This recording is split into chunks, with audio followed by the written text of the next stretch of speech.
That's my girl, Sonya.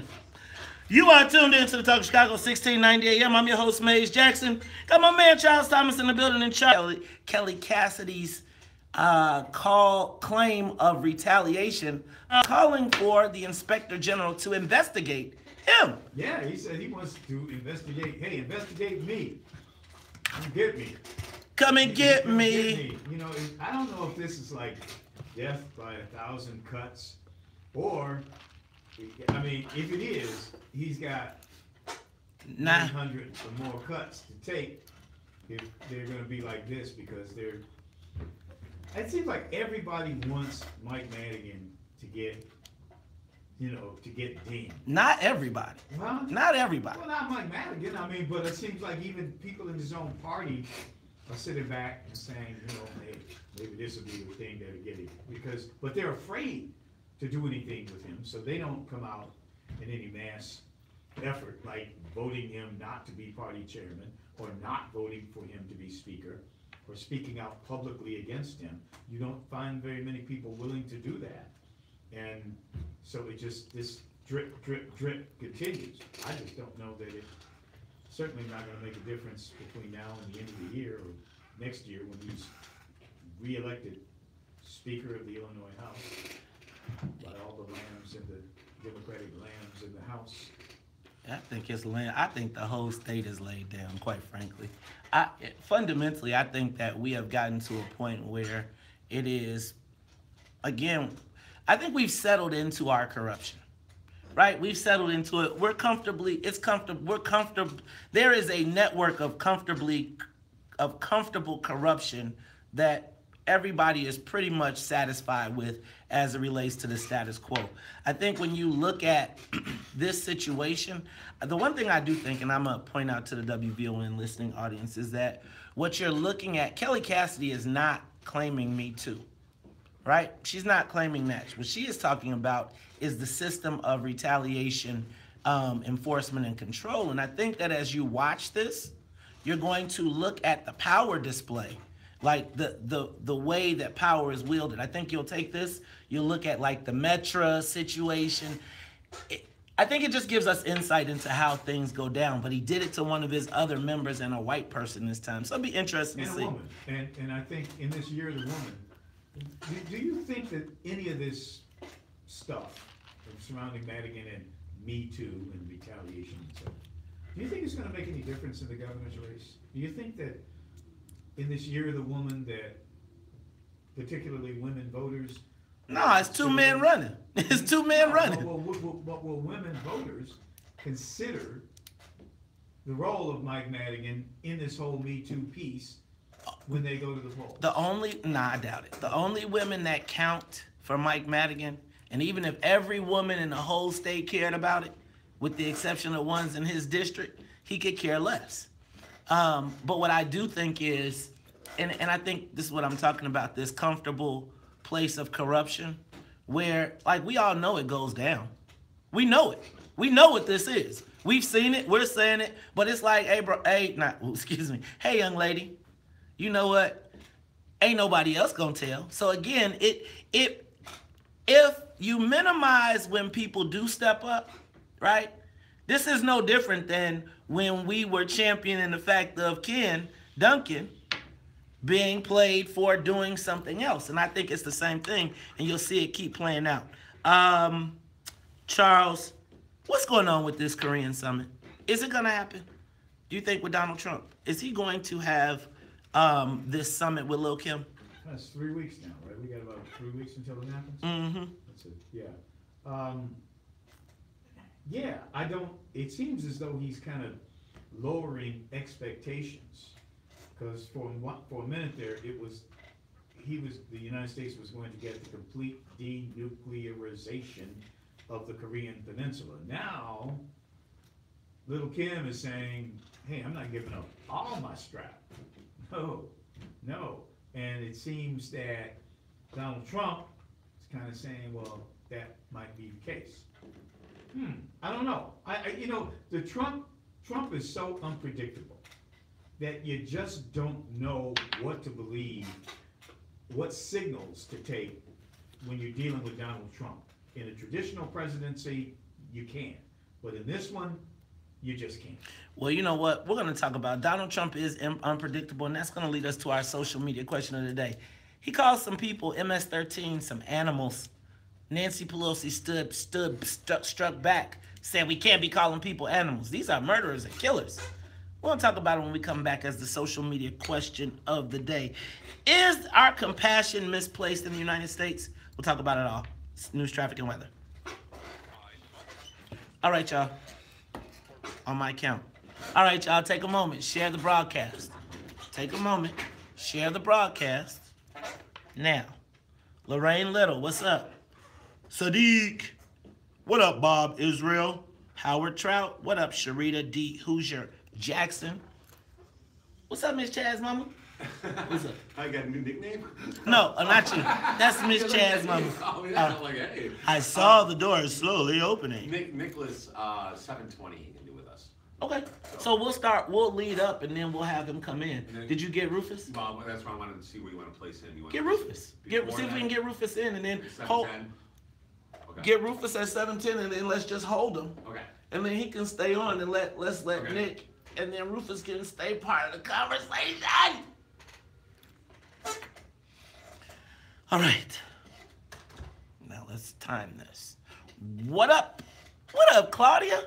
How you doing, sis? What up, Dennis Evans, Kent Thompson? What up, brother Edward Muhammad? What up, Nikki Brunson Dow? What up, Felicia Simmons Stovall? What up, Sharon Holman Mayfield? Henry Hartsfeld, Hotep, my brother. Henry, I didn't know y'all went back that far. What's going on? Dennis Evans. What up, Clarence Thomas? What up, Michelle Dowdy? Tamiko Holt. What up, Michael Burnett? What up? Who else? Vernon Spells. What up, Vern? What up, Anita Andrews Hutchinson? Shout out to VLA Academy and those young people fighting on the front lines. John Rimbert. Hi, Commissioner Carrie Steele. How are you? How's your back? Hey, guys. Milan Jackson graduates today. I'm so happy for her. So happy for her. Right? What up, John Hunt? What up, Rory? Shout out to Reese Moe. What up, Ronald Albert Nethery?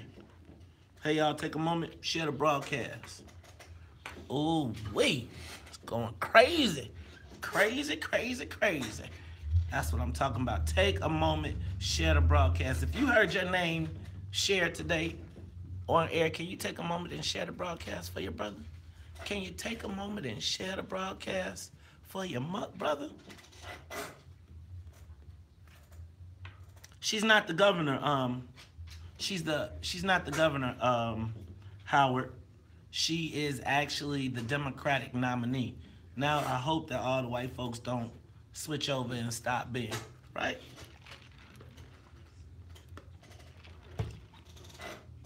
Y'all, did y'all look at the story in the Chicago Sun-Times?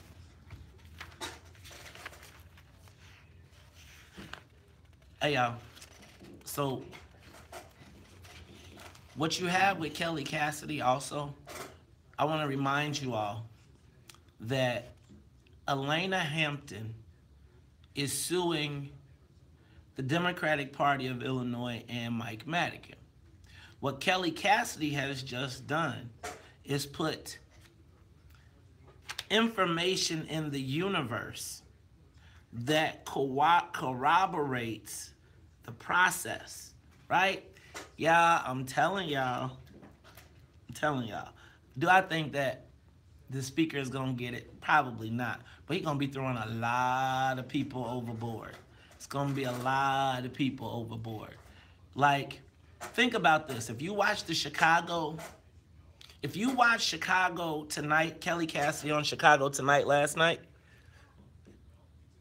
you would see that all the things that I've been telling you about for months, she just verified it. It's only valid because it's white people. The same thing that's happening to her is the same thing that's happening to her is the same thing that's happening to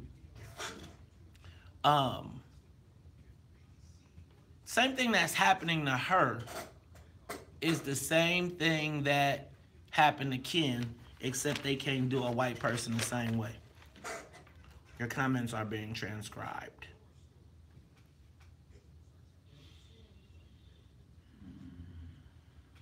Remember what I told you. Take a moment, share the broadcast.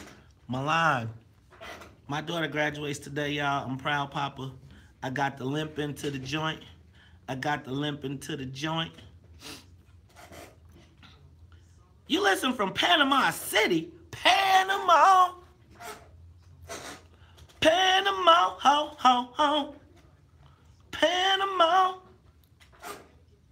Panama, ho, ho, ho, ho, ho, ho, ho. Panama. What y'all know about that? Y'all know nothing about no Van Halen? What up, Arnest? Arnest, you got to do next week, bro, because I'm super jammed. Hey, y'all, tomorrow, MC Light will be in the studio. That's going to be off the chain. And on Friday, Flavor Flav. That's right. Yeah, boy. In the building. You don't know nothing about no David Lee Roth. Jessica Smart. Jessica, I need you to be on my security detail for my listening tour. You got me? Anyway, I'm super proud of you too, Jessica Smart. It's so crazy to see all these young people that grew up that you saw when they was babies and now they like official adults. What up, Radia? Wilson Coleman.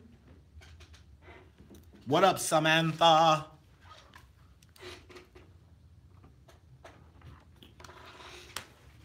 Getting told on. It won't be that way, Reese. be completely different. I'm gonna be sitting in a different spot.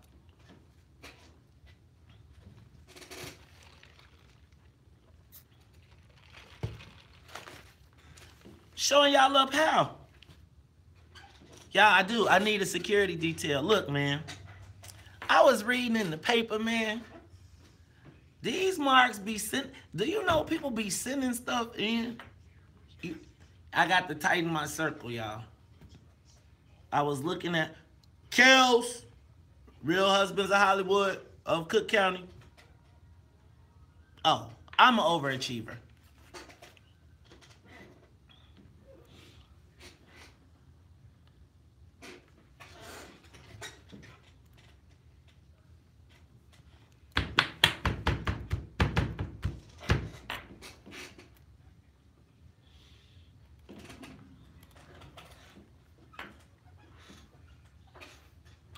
Focus. Focus. Trying to help y'all. Doing you a favor. Focus. Kills.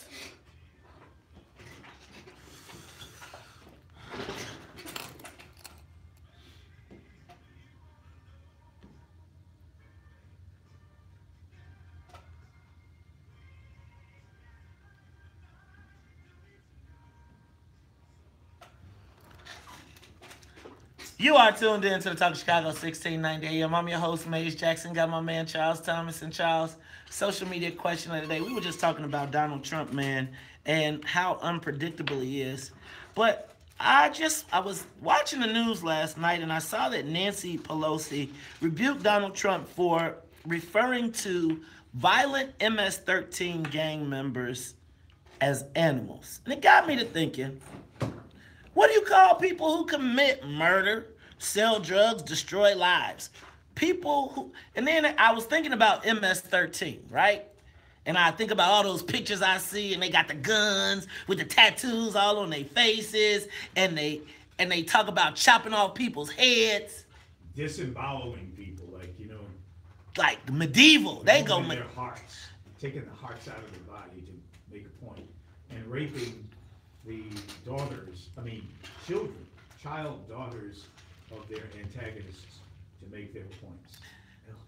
And so he referred to them as animals. And Nancy Pelosi, you know, so Nancy Pelosi, she makes a statement and she gets up and she kind of says, we can't be referring to people as animals. But as you describe those individuals, what's wrong with a colorful adjective or two? Because Donald Trump does not necessarily speak as a diplomat. Diplomacy is not his strong suit. He basically says to what he speaks like you're speaking to a guy sitting in the next bar stool. Well, okay, you know? So he could have had a beer summit for real. Right. For real. So Charles, but then I thought about when I see on the streets of Chicago, when I see the killings, when I see the violence, and I think about the seniors that I talk to, and they be like, these people are animals. And I thought about all of it.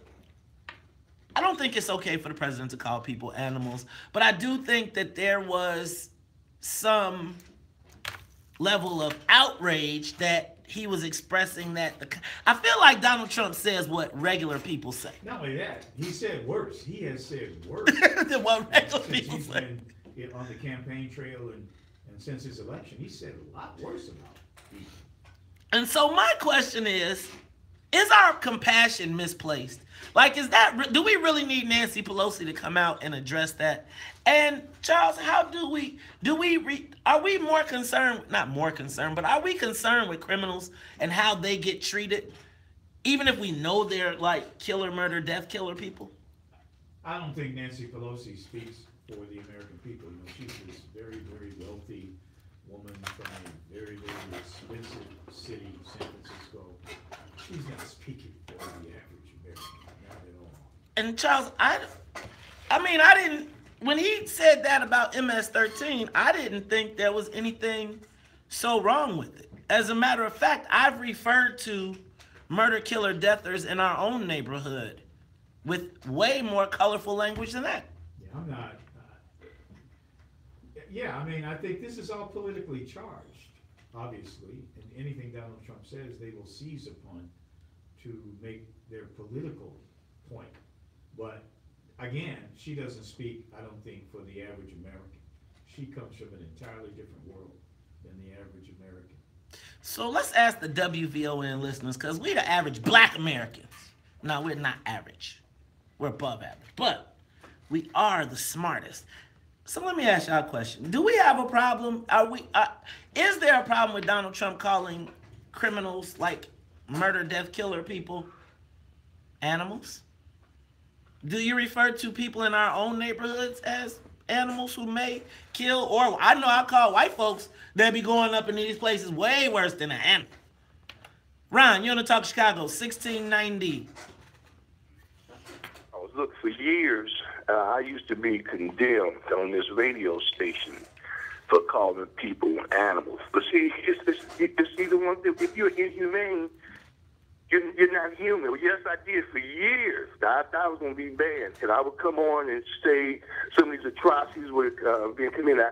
And our community guys, his children, just people, period. I called them animals, still will. So, first of all, Nancy Pelosi, see, she doesn't speak for the victim. See, I never hear the victim saying, oh, that's insensitive. And the president it may not be appropriate for him to say it, but far as Ron, yes, MS-13, they are animals. Anybody that commits these atrocious acts against anybody, black or white, in my opinion, I will continue to call them animals. Have a good day, gentlemen. Thanks, Ron. Charles? I don't think the animal term is confined to MS-13, in my opinion. No. I think if you are one of the people, like I feel like we always trying to find some way to have sympathy for somebody, that after we know, we done got the DNA, we know you a killer. Well, whoever shot that 9-year-old child, right? Right. Look, that person is less than human. They're not human. I'm a human being to shoot a 9-year-old boy who's lure him into an alley on the pretense of playing basketball and then shoot him. I mean, and he was, I mean, and I guess my question becomes, how do you even kill a 9-year-old? I don't want to go all the way into that, but I guess I do feel like, Charles, that we oftentimes try to protect people after we know that they've done heinous crimes because we think that we're being compassionate. But then we continue to have this society, and then we outside crying. How many times your mama said, "Not my baby"? Have we heard that? Yeah.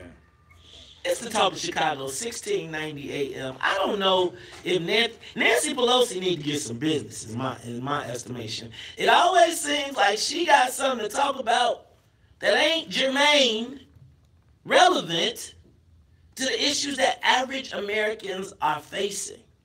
Ladies and gentlemen, this is the WVON Morning Show. I'm your host, Mace Jackson. Charles Thomas. We'll be back after traffic and the weather. More of the morning show with Mace Jackson coming up on the Talk of Chicago, 1690 WVON. With the Bloomberg Urban. Good morning. What's up, Miko Jones? What up?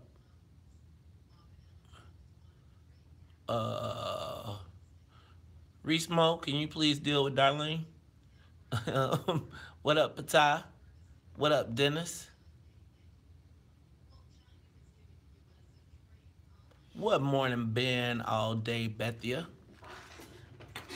I think, what up, RH Murphy? So, RH, let me ask you. When we know we got killers in our neighborhoods that I'm not talking about one-time, two-time killers, that kill innocent kids, should we be protecting them? Or is by protecting them not really protecting the least of them? Because the least of them are usually the victims, not the perpetrators. You did?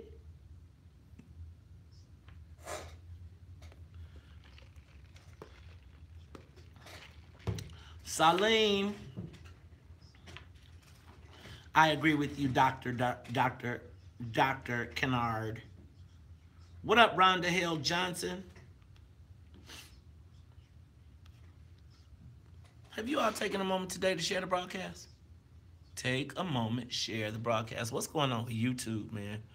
YouTube be hating when I put it on Facebook, man. Auntie Neil told me about that. YouTube people, can you hear it at least? Take a moment, share the broadcast.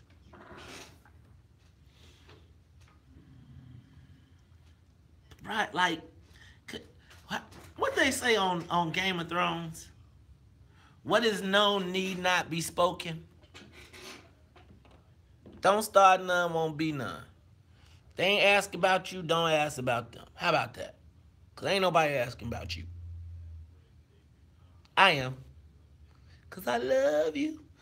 Oh.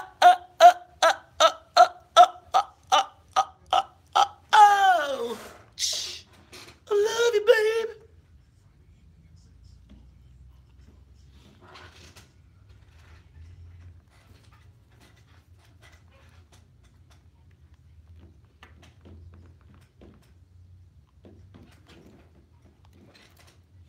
That's not my...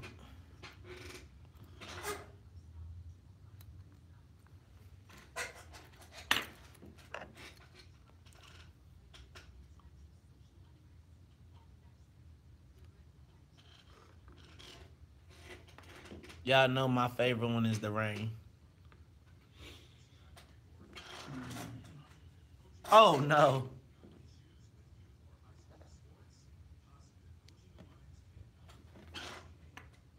Earth to Dave. Earth to Dave.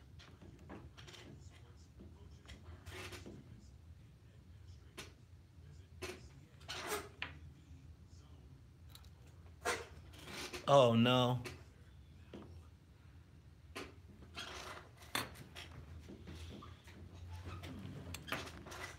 Okay, I did not forget the filter. I'm going to do this break with the filter. Okay?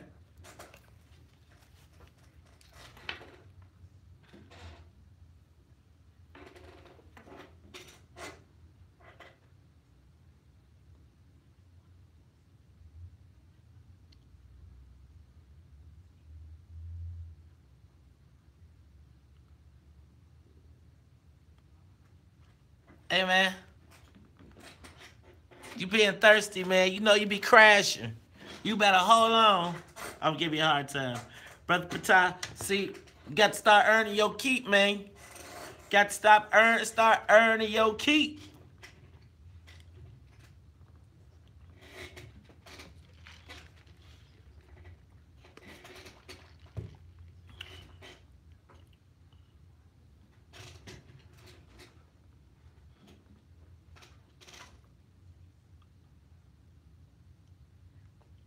See, Reese, that's why you could be my friend if you was, What up, James?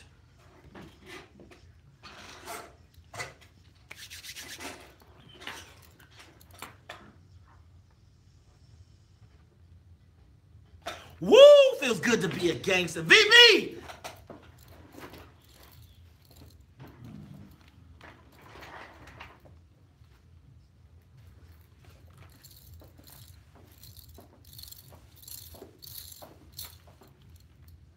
Don't flex that, cause real gangster like know they got. Everything is cool in the mind. VV, shot theme song.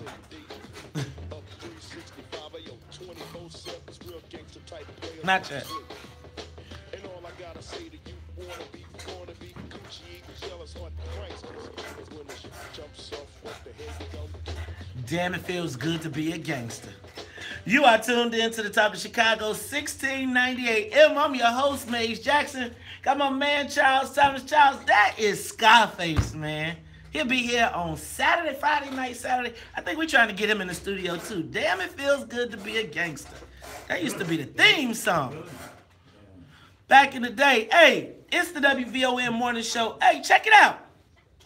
We are trying to find out, are we too compassionate on criminals in reference to them? Like, you know, Nancy Pelosi felt the need to stand up to Donald Trump for calling MS-13 gang members animals. But I mean, with the stuff they do, I think they are animals. Let's go to Carlos. Carlos, you're on the Talk of Chicago 1690. What's your thoughts? Hey, how you? I would say this, first of all, I highly doubt that Nancy Pelosi has ever gotten a phone call telling her that someone near and dear to her was taken by the hand of another person. I've gotten that phone call on multiple times. And there's nothing humane about a person who would purposely take the life of another human being. She makes herself look like a fool when she chooses that as her fight. Trying to make someone else look bad does not do anything to make you any more valuable. And that is what the focus has been, is to try to simply demonize Donald Trump rather than coming up with an actual agenda that will move the country and forward and better the lives of its citizens. Okay, Carlos, I agree with you, man. I think they just trying to make hate. And I think maybe she's playing to a different audience. Charles, how do you think that plays with black folks when they hear stuff like that?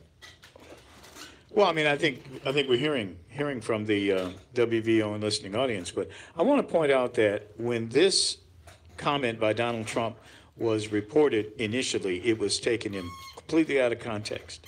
It was used with him calling people animals, but it did not include the context. He was being asked a question by a sheriff, I believe in California, who was complaining about MS-13. They didn't put that part of the conversation on the news clip. They just had him saying these people were animals, as if he were speaking about all immigrants. No, he's talking about MS-13.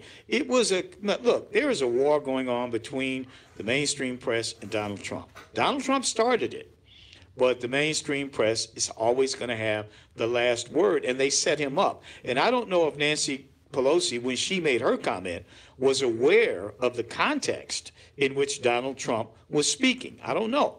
But now her comment is being taken, and I don't know if she really understood the context, because it was clear that Donald Trump was talking not about all immigrants. He was talking about MS-13 in response to a question. Got it. Mike, you're in the South Chicago. What are your thoughts? What's up, fellas? What's up, Mike? Hey, you know what? What's this with defending Donald Trump? And I keep hearing you all say Nancy Pelosi doesn't speak for the everyday man. Who does Donald Trump speak for? You know, he has no relation, no sensitivity. I mean, I don't understand the argument, the dispute. Donald Trump's a piece of garbage, man. Hey, you know what, Mike? So I think that Donald Trump could be a piece of garbage, but a broken clock is right twice a day at least. And at least on about 4 issues, I feel like Donald Trump has been right. I think, though, that as I watch this, I just feel like everything is a gotcha moment. Like they're trying to make like I'm cool with it. If you got him and you got him on some dirt, that's cool, but don't clip it.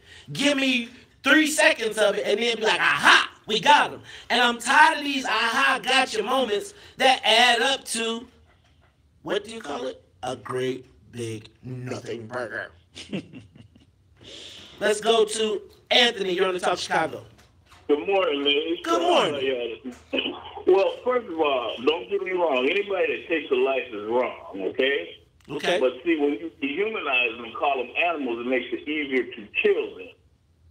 And that's why you have these young black brothers and brothers of color getting killed, and the white boy gets a leg shot and taken to McDonald's.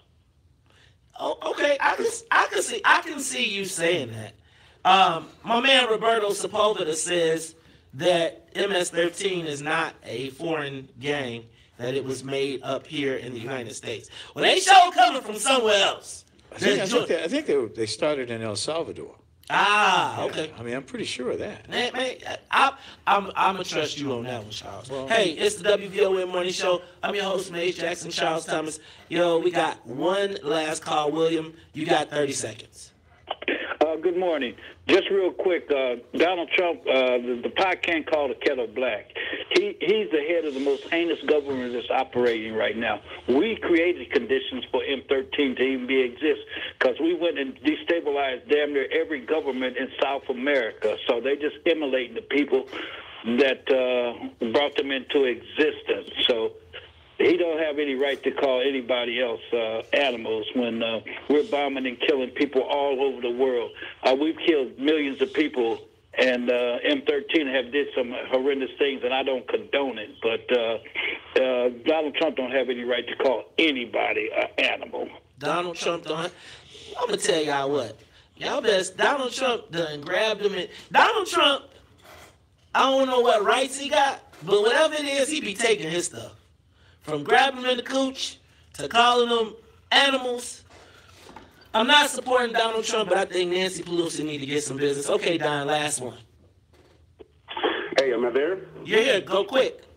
All right. Hey, don't fall for the Donald Trump okey doke. This is just more of the rhetoric. The message wasn't even for us. It was to rile up that same far right-wing base. Now, there's animals in every culture, but notice Donald Trump didn't call people animals when they drove a car and killed people in a protest, right? They're never animals. The animals, the rapists, the bad people, they always brown, black, and I know you don't like that combination, man, but that's the truth. Don't fall for the okie doke. Thank you. Hey, it's Talk Chicago 1690. We'll be back after news, traffic, and the weather. The Talk of Chicago and the voice of the nation. 1690 WVON, Chicago.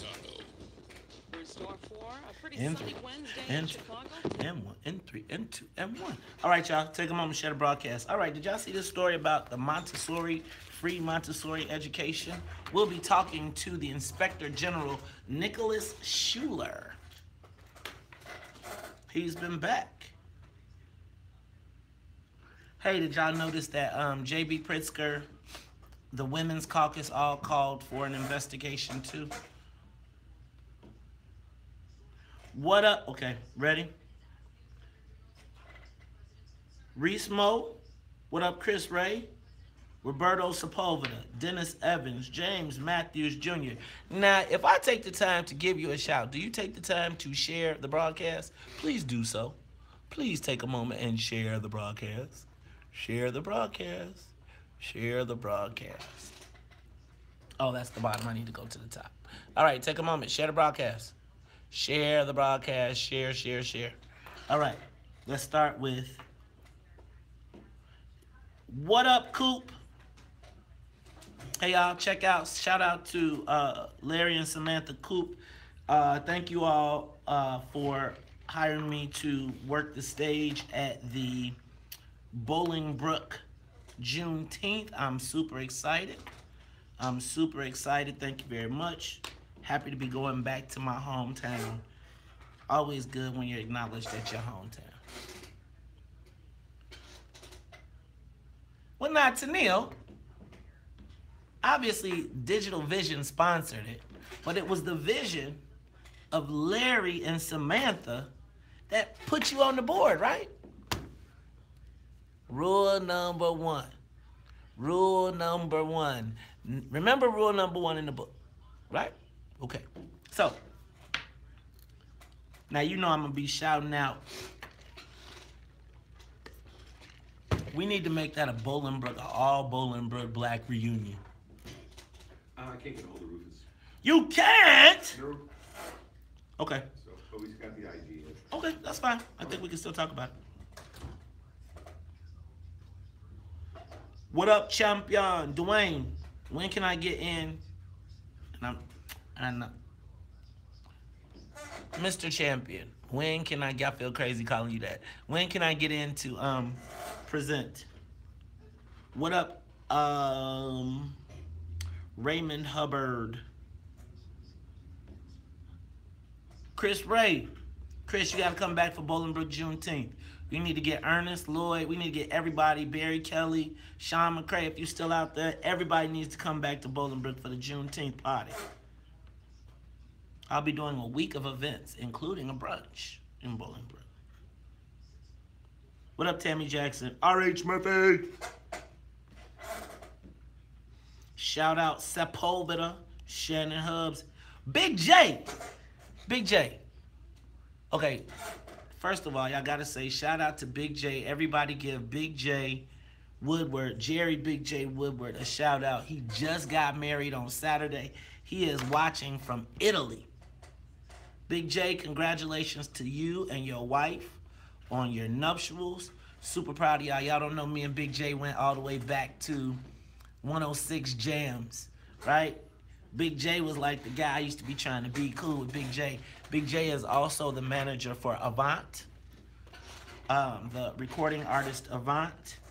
Man, I remember when he did that, I was like, man, you crazy. And now look, shout out to Big J, y'all. Show him some love. You know what I'm saying? To you and your lovely wife.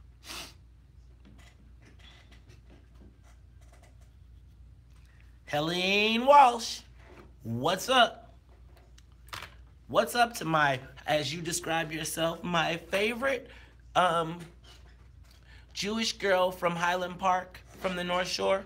Shout out to Helene Walsh. Hey, y'all, for being the tip of the spear on putting me and Joe Walsh together on this Uncomfortable Conversations. Is that my girl Beulah Mac Lloyd?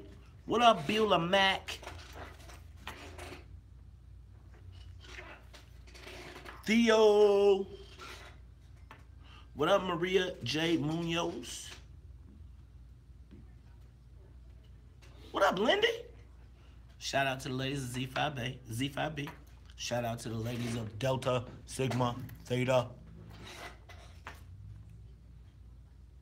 Beulah, and I haven't forgot, just let me get through this week. Milan's graduation and all that stuff has been crazy.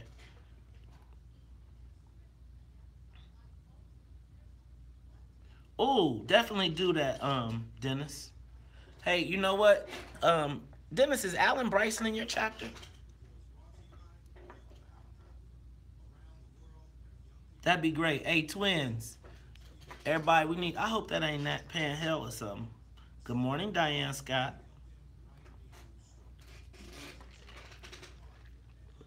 What up, Corey Matt? Tanil, you see this with Chris Ray?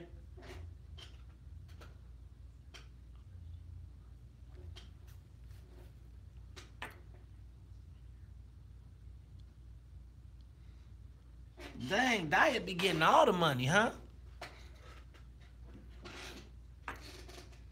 Shout out to what you're doing over at Diet. Y'all got to give Beulah some support. Hey, also shout out to the people at Leo High School. They're having their boxing match. Shout out to Mike Joyce. Flavor Flav. Hey, y'all, tomorrow. I was about to say Queen Latifah. Tomorrow, MC Light. Do I want to buy an ad, too? I'm Pope. Oh, a diet? I'll buy an ad a diet.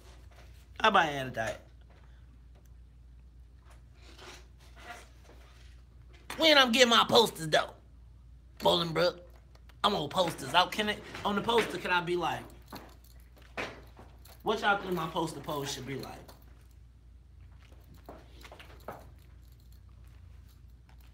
You know my...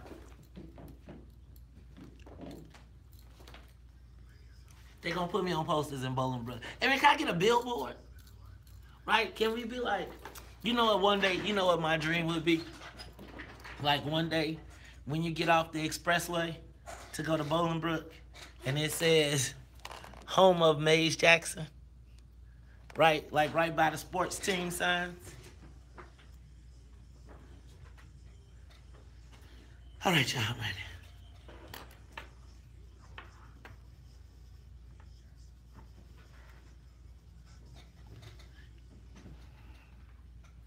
Woo-hoo!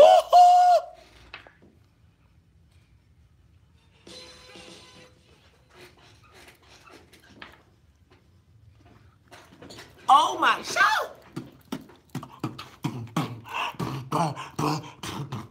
Excuse me, Dougie Fresh. Yes! Have you ever seen a show where...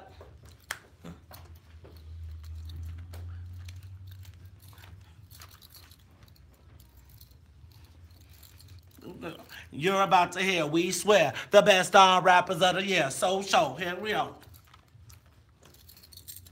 This is called a show.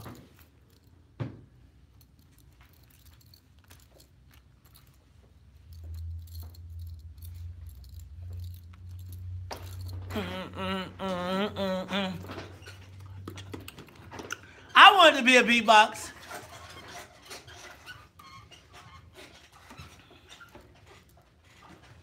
You are tuned in to the Talk of Chicago 1690 AM. I'm your host, Maze Jackson. Got my man Charles Thomas in the building, but y'all know how we do on the show.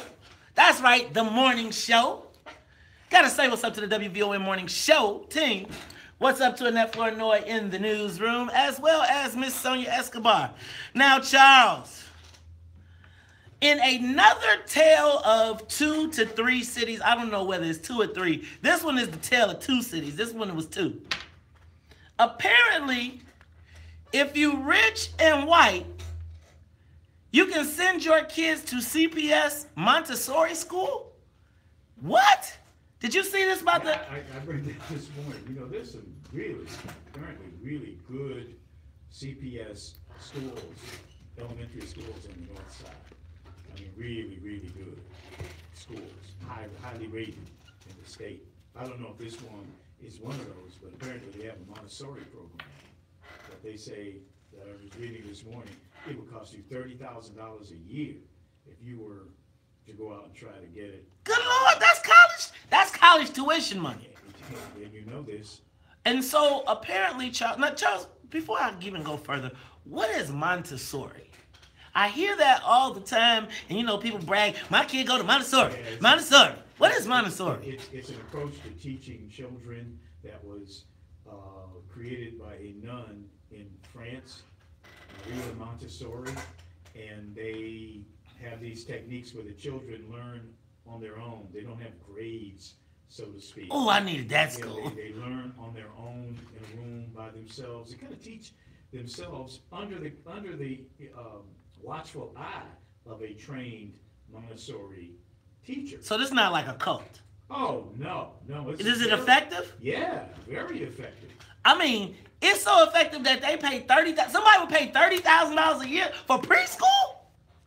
Man, it's amazing what they're spending on these private schools.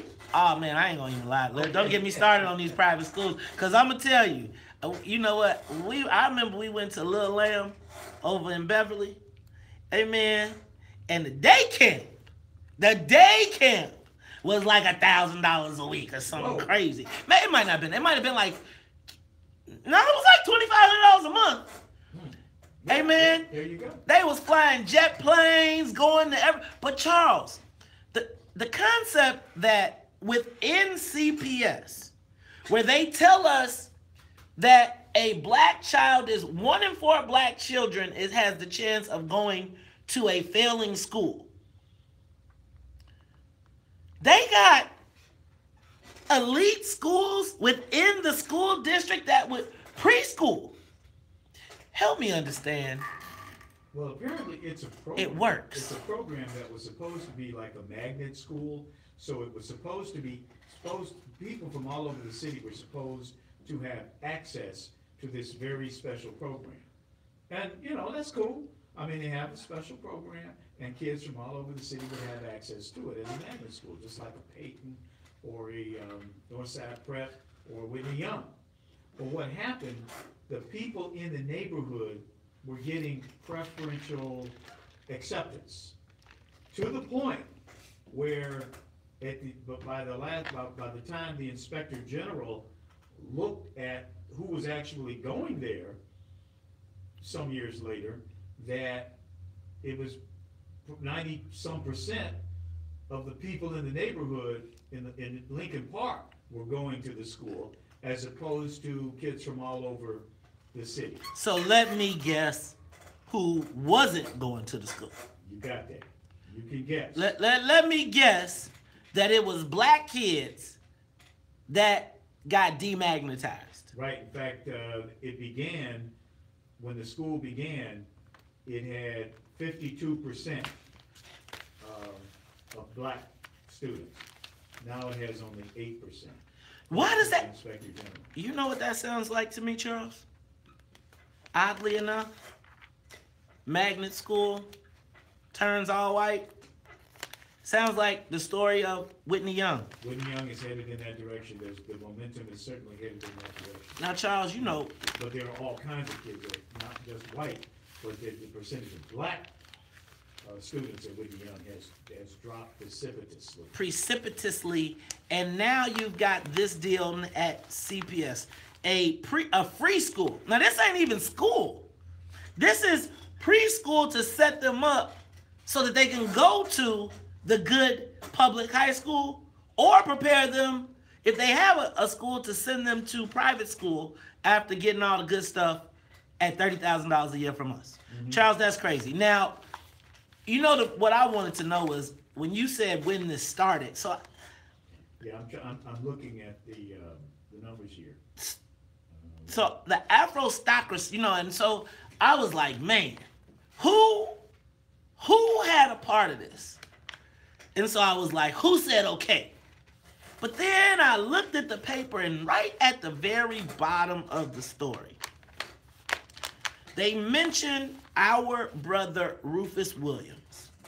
Rufus Williams, who's often on Perry Small's show. He's also been on with, I think he's been on with us as well. But Rufus Williams, it says in the paper, Chicago school board president then warned that the investments would push those students out as the magnet program succeeded in attracting white neighborhood families who made up 16% of the school. Note, though Meyer had this is Oscar Meyer School we're talking about. Though Meyer had plenty of space then to grow, Williams wanted a written commitment to diversity in the future. Officials wrote in requirements for the demographic study language. Williams recently told Schuler's office was purposefully obfuscatory. Charles, how you say that? Call Salim, please. Obfuscatory. Obfuscatory. Salim! Somebody get Salim on our phone. But anyway, Charles, so Rufus Williams saw this happening when he was the school board chief. But in kind of what we talked about yesterday, right, when it comes to the white folks' money, I don't care, school board president, school board chief, we got the altruistic part, the white boys got the money. And when they want to invest in their education, they placated them, right? So he said they made some diversity language. You know, there go that diversity. And Charles, it wound up with black folks getting played again.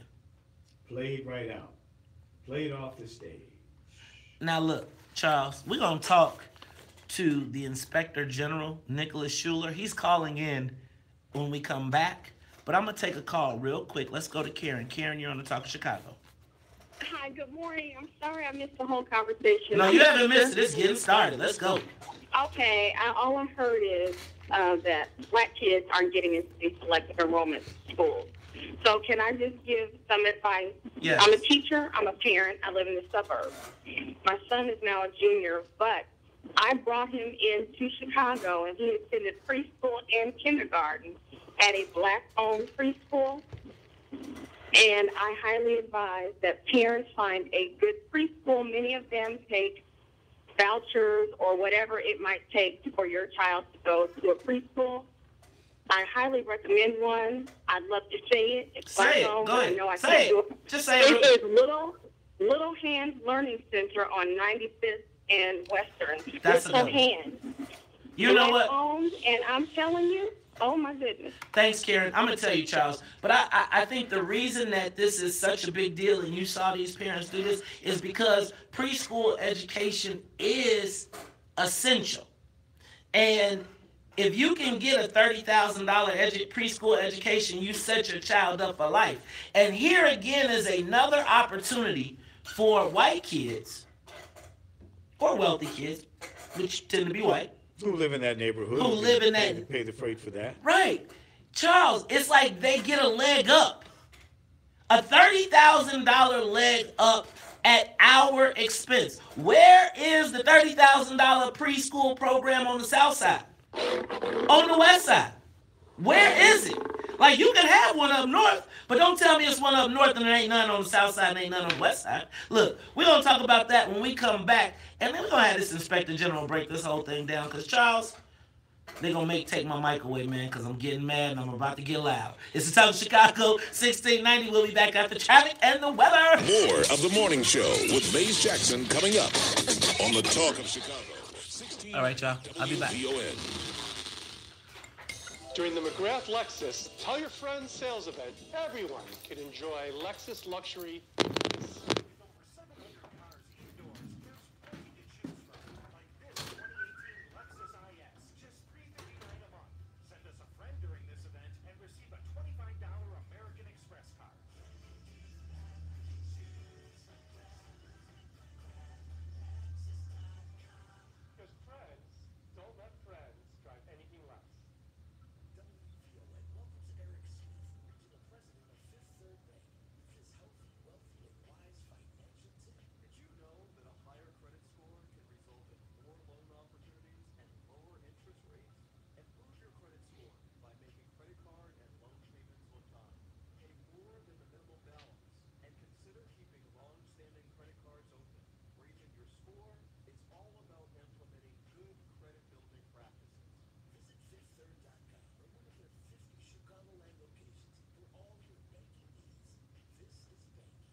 but you can't hide. You can run, but you can't hide. You can run, but you can't hide. Take a moment, share the broadcast. What up, V-Ron? What up, Kunt Kinte? What up?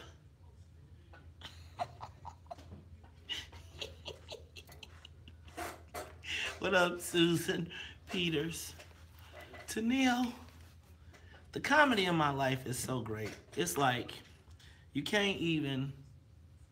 You can't even. No, you don't.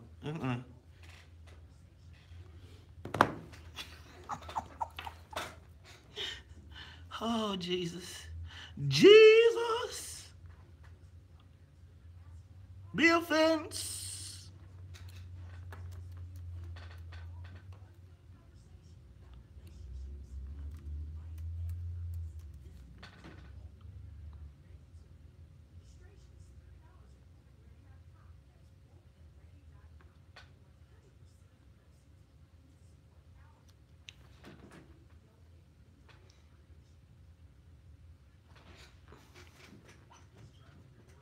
You can run, but you can't hide.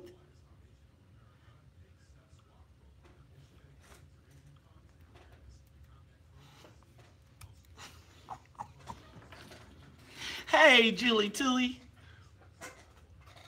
What up, Jeff Johnson? What up, Sharon Ugochi? Howard.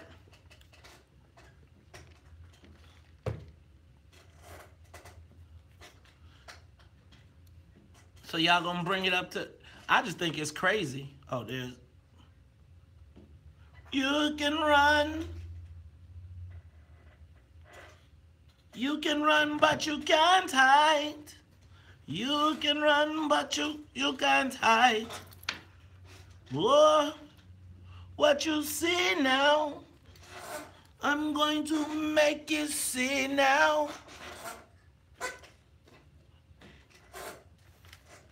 Whoa, Jamaica, Jamaica, Jamaica, Jamaica, Jamaica, Jamaica, Jamaica, Jamaica.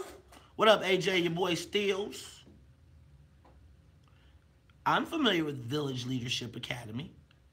What up, Sean J? We had the money to open our own schools. We put people office who can do everyone except our own schools. Darlene, Darlene.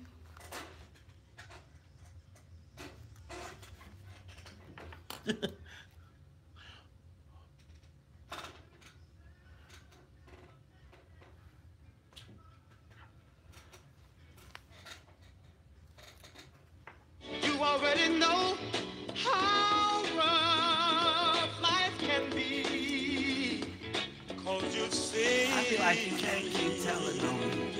So much pain and misery. Little ghetto boy, your daddy was blown away. He robbed that grocery store. Don't you know that was a sad, sad old day? All of your young life you've seen such misery and pain. The world is a cruel place and it ain't gonna change. You're so young and you've got so far to go. But I don't think you'll reach your goal, young man, hanging by the moving door. You are tuned in to the Top of Chicago, 1690 AM. I'm your host, Maze Jackson, Charles Thomas. Hey, man, Charles. This whole deal with the free Montessori school, the kids on the north side getting a free $30,000 preschool education. Yeah, the wealthiest, neighborhood school boundary in the city. I think the average or median income is $180,000, just under $180,000. That's the average? Yeah. The average. That's the median. That's in the middle. That's in the middle. So they just under $180,000, and they're getting a free ride in what would cost in the private sector $30,000, according to the Sun-Times. Well, Charles, and according to the Sun-Times, and on the live line, we got the guy who did the report. CPS Inspector General Nick Schuler. Nick, welcome back. Why does it seem like you keep coming back to the WVON morning show with more bad news? Well, I don't know that it's... yeah, we do. I mean, we're we issue these kind of reports, and we're trying to get the word out about what's going on at CPS. We are trying to do that. So, Nick, talk to me. What is going on with this whole Montessori program and this scam again? It seems like. Yeah, I mean, scams too strong, I would say. What happened is that in the 2007-2008 school year, CPS made a decision to try to invest in the school, make it a Montessori program and an IB baccalaureate program for the upper grades. And so they did that, but at the time there were concerns that from the board president at the time that once CPS started throwing resources in this, he had a feeling that the school, that there was going to be a lot of neighborhood buy-in, which is what they were trying to do, but he was afraid it was going to disadvantage minority students, and it was an overwhelmingly minority school at the time, and 52% black enrollment, 29% Hispanic enrollment, and only 16% white enrollment at the time. And so so when they decided to do this, offer this, they were going to have this neighborhood boundary for the pre-K, like you said, so people in the boundary system, who lived in the neighborhood would get priority over anybody else to get into this pre-K. And it was free. It's Montessori. It's full day. It's 2 years, and so we found that it cost on average $30,000 on the private market for those 2 years if you were going to do it. And at the time, the board president was afraid of this. He was afraid that once CPS poured these sorts of resources into the school, that the neighborhood would buy in and the minority students would be pushed out. So back at the board meeting back in 2008, they worked on some language. There was supposed to be a demographic study every year done, with the idea that they were going to monitor this to see if they got to a tipping point, and to make sure that if it was getting the school was going to lack diversity, that maybe they could reevaluate it. But it turns out none of these demographic studies were done in 10 years. So that's sort of what caused this. So I wouldn't say it's a scam. It's a plot. But really, if CPS is going to put additional resources into a school, why would anyone presume that it would only be for the neighborhood? If it was only for the neighborhood, they should be getting the same amount of resources as everybody else. So you put the additional resources in, why would the neighborhood get preference? Well, I mean, I think the school had historically, the neighborhood hadn't been buying in, and I think they were trying to make a good, I think they were trying to make a decent, better neighborhood school, improve the neighborhood school and get neighborhood buy-in. The only problem is it worked entirely too well, and the concerns that Rufus Williams had 10 years ago came to fruition. Is this happening anywhere else around the city? Can you say unequivocally? Well, so we found out about this sort of through a tip. We looked into it. This is the only program of its kind that's doing this right now that we know of. Our other thing, is there something else?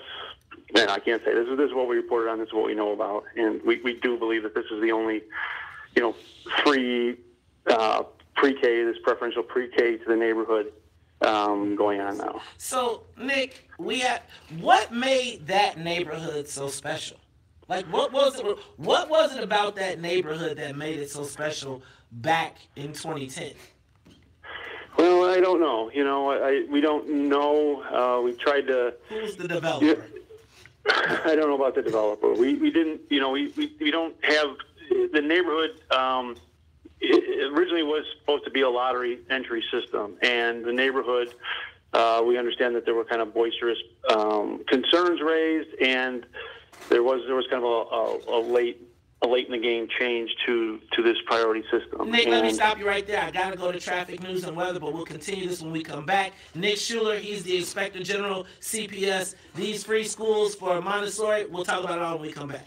The news on WVON is brought to you by Unbound.org. So, if I were you, if I was an investigator, if I was thinking about this, I would go back to 2010. I would look at the school and I would look at who is feeding into the school. I would look to see if there are any new developments that happened in 2010, right? That made them know there was going to be an influx. So think about how near north, think about, but I would look at where that school is located and where the flow comes in as the rest of the people. I'm telling you. Yep. I'm just letting y'all know. Okay. Well, I kind of, you know, I was 70s, right? At 69, they just can't. I saw something. I was just looking at the video and I was like, oh my God. I forgot this video with her singing and all the effects and the acid trip that was happening. It's not on your radar. Is that the one that Nick the is song still white. Yeah. Yeah, the Pinball Wizard. Yeah. Nick is still white. I just showed her the video that she's like, oh my, she's never seen it, you know, it just kind of like 70s or 60s time. There's some drug use going on. Also, is it what I thought I was saying here? Interpret. Also, the people. Also.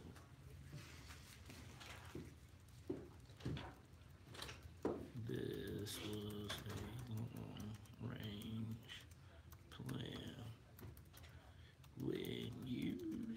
When you see neighborhood schools or magnet schools converting to neighborhood schools, then usually in that space means that the neighborhood is coming back to being white, right? It was a good deal when it was a magnet school because it attracted people from all over the city, but it attracted the best and brightest. Then as the school becomes a better performing school, it becomes a better neighborhood for people to move into. As it becomes, because schools are one of the main reasons that parents bring their kids to schools. So once they recognize that the school improves, then the developer comes in and says, man, they got great schools around here. And it attracts those new families. As the new families come in, right? Because usually the magnet schools, if you look at where they weren't always in the best neighborhoods. So they also use them to bring people in. Then, now if you look at all the schools that are now converting from magnet to neighborhood schools, look at what happened with those neighborhoods. You don't see magnet schools in black neighborhoods converting, right? But now look at what's happening at King High School. As the South Loop starts to move, you'll start to see King, which was a magnet school, start to be moving towards a neighborhood school. I would suggest talking to the Inspector General for about maybe 4 or 5 more minutes. Okay. And then go to calls. And then go to you got a couple of calls up there that I put asterisks by that kind of come from a different angle, tell a different story. Okay. Got it. So just always notice that when a school transfers from, when it goes in reverse, from being magnet to neighborhood, then usually that neighborhood doesn't want the people from outside of their neighborhood coming in.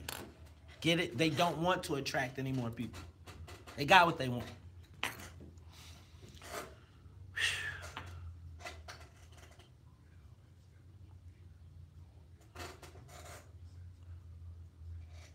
What up, Mullins? What up, Derek Thomas McKinney? What up, Heather? Heather, is today your birthday?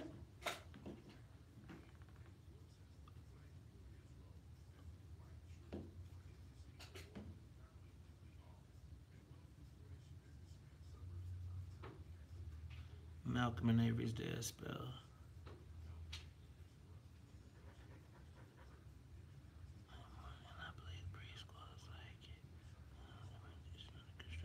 Dang, this is hitting home. I'm getting all types of inboxes and emails. Ooh, wee. Yeah, it is. I don't want to. I don't want to tell y'all. It's going down. It's going down. It's going down. But pay attention to whenever they try to turn a magnet school into a neighborhood school. It usually becomes because the joint has become white folks are taking the neighborhood.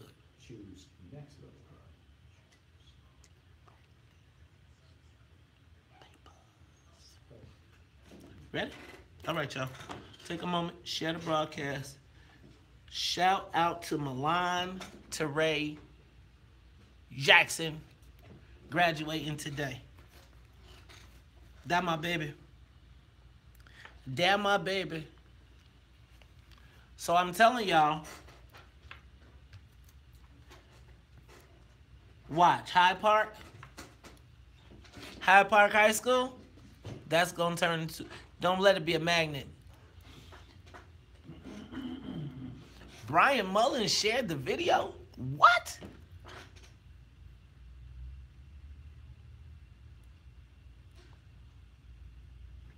Oh, Robin Patrice, yeah, I did. I gotta get on the Cook County Associate Judges list. No, did y'all know that the Cook County Associate Judges list, nobody black made it? No, they picked no black associate judges this time.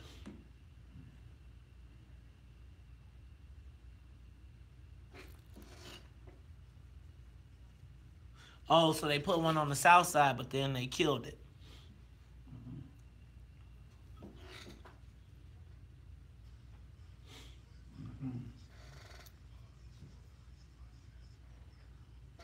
Oh yeah, Hyde Park High School finna be a white high school.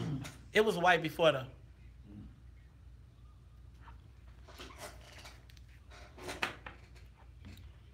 Into existence, and when that individual comes, I make no apologies for what I'm about to say.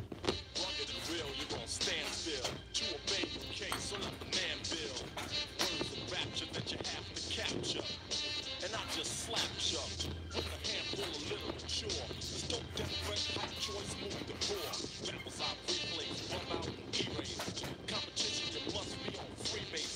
You are tuned in to the Talk Chicago 1690 AM. I'm your host, Maze Jackson. Got my man Charles Thomas, and we are talking to CPS Inspector General Nicholas Schuler. Nick, we're talking about this CPS Montessori program in which a wealthy school was giving away a free Montessori education for preschools that ultimately leaned into the black kid, well, the minorities as you call them, but for us, the black kids, no longer going to this school. Now, this school was, what school was it? Oscar Mayer School in Lincoln Park. So, Nick, what has been the response by the parents? Or has there been anything from that standpoint?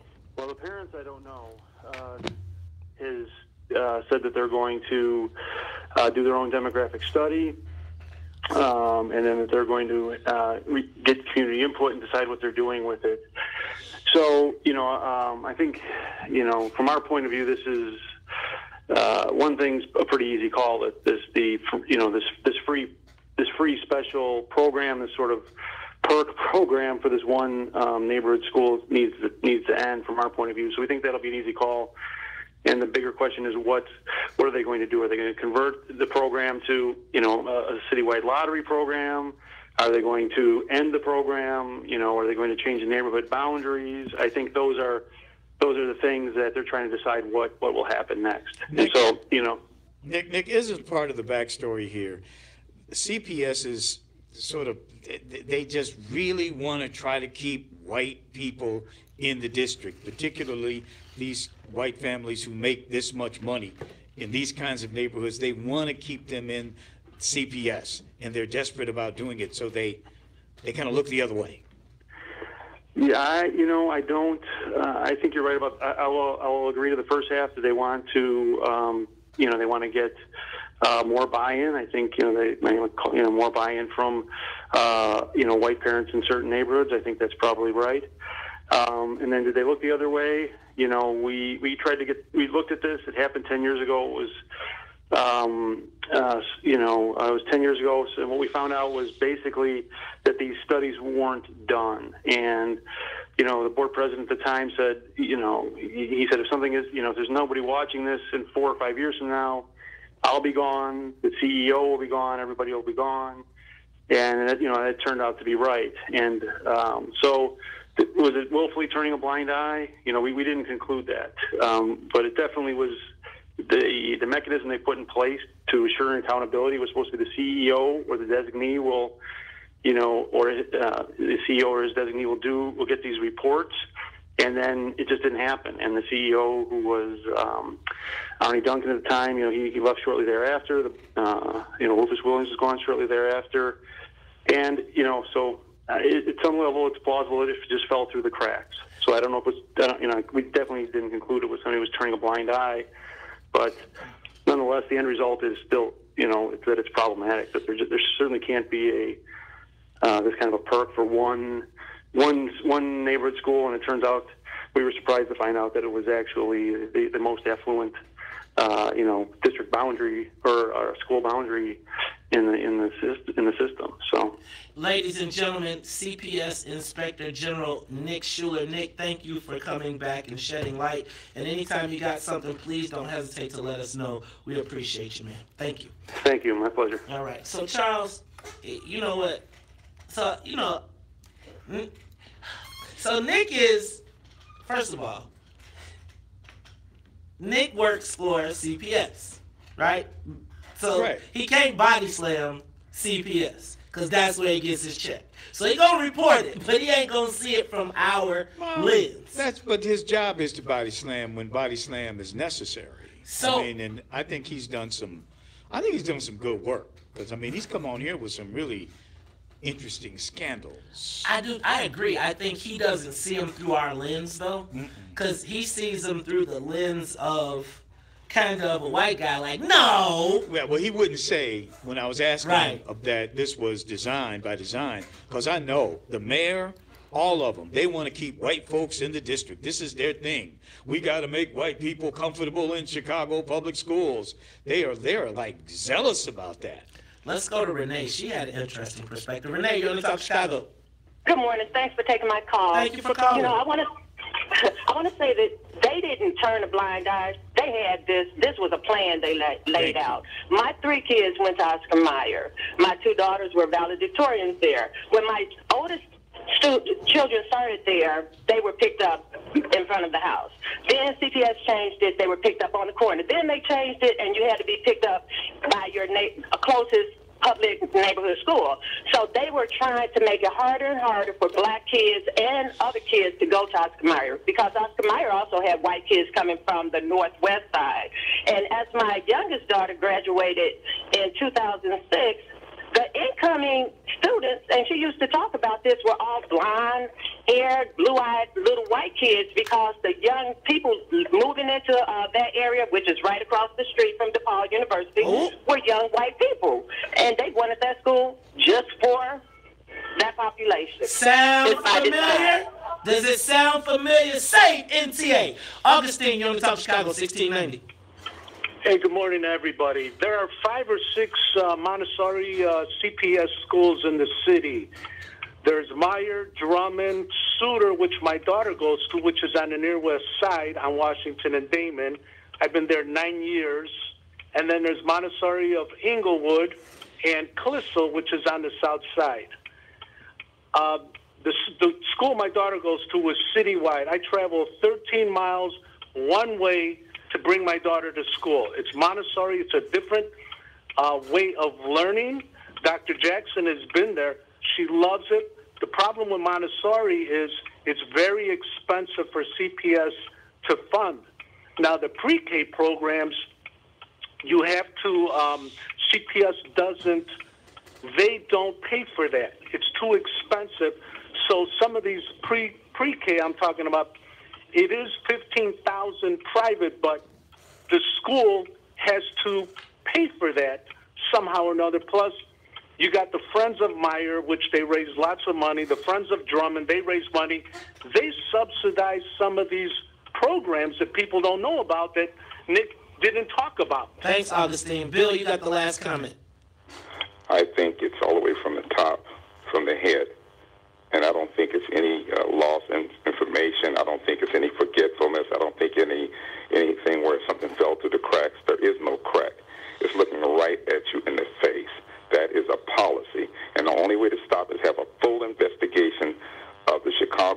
You don't need this guy who was on there.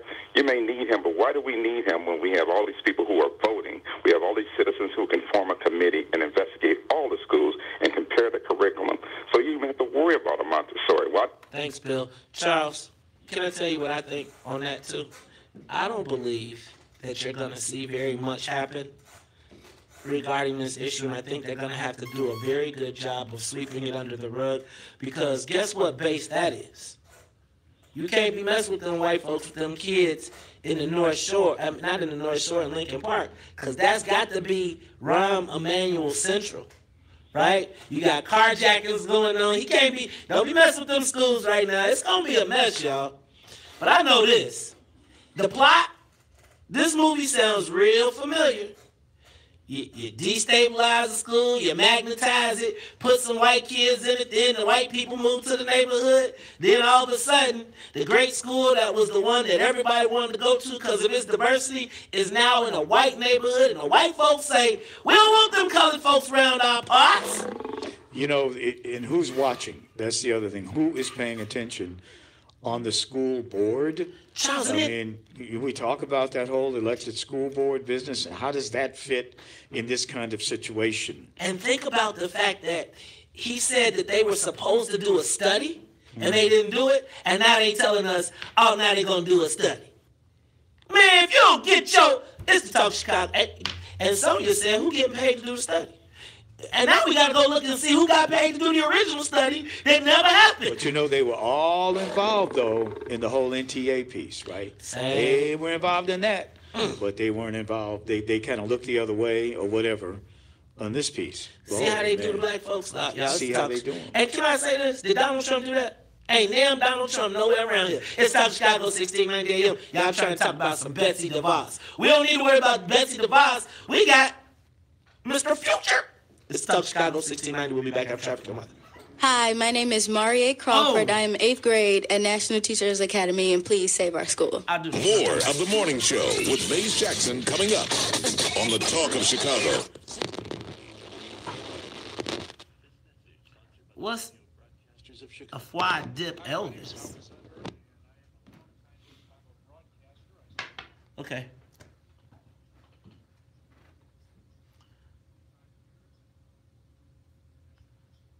What up, Tammy Jackson? What up, Mullen? What up? Hey, I didn't know Clissold was one. So notice that Clissold is in Beverly, right?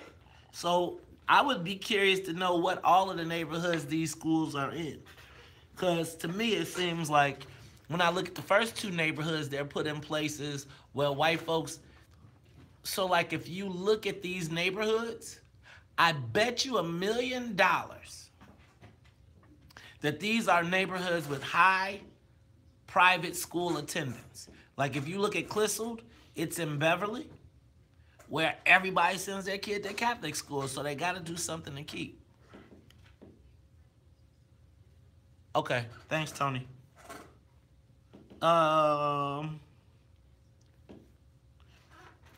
Yeah, you know what? Somebody was telling me that Lincoln Park used to be like the hood. And so when it was there, that's why those schools were there as hood schools. And nobody worried about them. Like you think about the fight that happened at Cabrini Green over the schools that nobody wanted to go to, and now they're, you look at Franklin Fine Arts, right, where those parents moved in, it was in the heart of the Cabrini Green. It was a jewel for them, and now they don't want none of those black kids over there. Man, that's crazy.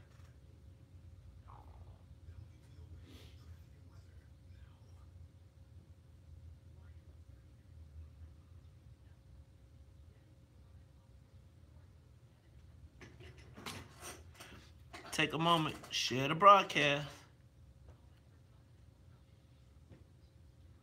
Lincoln Park was where they shot Cooley High, right?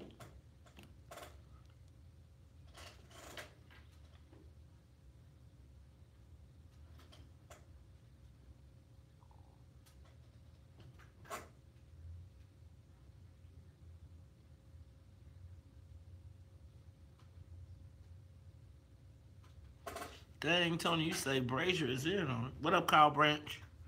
What up, Shonda Sunshine? How's your family? I hope everybody is doing well. What up, Robert Clark? Sean J. What up, Brother Edward? Bro, Edward, I'm not good for Saturday. Antonio, 5 to 8 on Saturday. Joy. What up, Edgar? What up, Osei?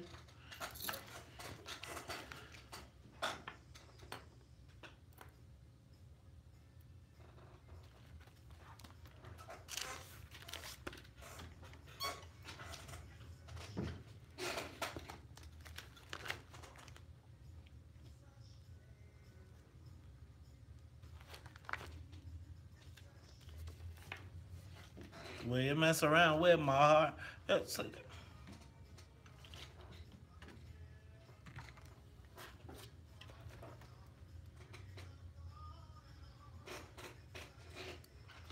Hey, did you miss Speak Sister Speak? Well, guess what? Don't be disappointed because Jennifer Lewis left a present behind. Starting today, you can get your autographed copy of her memoir, The Mother of Black Hollywood, here at the WVON radio station located at 1000 East 87th. Or you can reserve your copy online. That's right. Just go to WVON.com, click the Mother of Black Hollywood banner, and save your book. Now, that's an autographed copy, y'all. You can come up here and pick it up today through Friday from 10 to 5. It's the Talk of Chicago, 1690 AM. I'm your host, Mace Jackson. Got my man, Charles Thomas. And Charles, tomorrow, right here in the studio, will be MC Light. Now, Charles, I'm telling you, I can't wait. Because, boy, I think y'all got some business to handle. But on the lot, she's here for the Woke and Ready conversation, hosted by WVON's own attorney, Ernest B. Fenton, who's on the line to talk to us about it. Ernest, welcome to the WVON Morning Show. How you doing, my brother? I'm good. This is my first time on this show with you all. Is it the first time? Ernest, I'm surprised, man. You tripping, man. One of these days you have to come on in here and bust in the door and sit in with us. Nobody gonna get. It's gonna be a battle of the wordsmiths. Yes, it will. So tonight is Woke and Ready, right? It's about women and having a conversation with women and men about the fact that a woman can have it all. I think oftentimes women are under the misperception, and of course I'm not speaking, as a woman, but based upon my conversations with women and me and my own life, they're under the misperception that they can have it all, particularly black women. They're like, okay, I have the job, I have the child, but I don't have the relationship. I have the relationship, but I have to sacrifice my profession. And so we have some powerful women on the panel who's going to dispel the myth of, if you will, women can't have it all, women of color. Charles? So what women do you have? So, Ernest, we got MC Light in the building tomorrow. What other women will be here? Well, of course, MC Light will be on the panel. We have WVON. Was that Charles? Did he just throw that in like that? That was me.